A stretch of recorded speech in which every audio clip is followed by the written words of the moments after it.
இந்த படுவாவிய இவன் டாஸ்மார்க் வியாபாரம் படுத்துக்கிறோம்ட்டு கல்ல மதுவாக்கி, கல்லு மது அல்ல.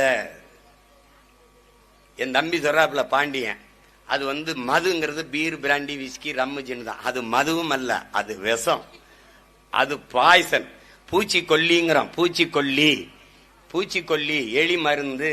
எலி மருந்து நீ சாப்பிட்டா, எலி சாப்பிட்டா சாகு, நீ சாப்பிட்டா சாவியா சாக மாட்டியா? சாவ. பூச்சிக்கொல்லி. ஜெர்மன்ல இருந்து ஒரு லேடி வந்திருக்கா.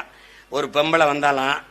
ஆறாவ எல்லாம் அப்பாவை சந்திச்சு நம்மால் அப்பா பேசிட்டு இருக்கும்போது, ஆழ்வாரு நீ இந்த பூச்சிக்கொல்லின்றிய, அதை நீ கொஞ்சம் சாப்பிட அப்படின்னா, ஆகா இந்த பொம்பளை நம்ம உயிருக்குள்ள உழ வைக்கிறா அப்படின்னு. சாப்பிட்டா என்ன ஆகும்? செத்து போயிருவேன். அப்ப எப்படி நீ பூச்சிக்கொல்லிங்கிற?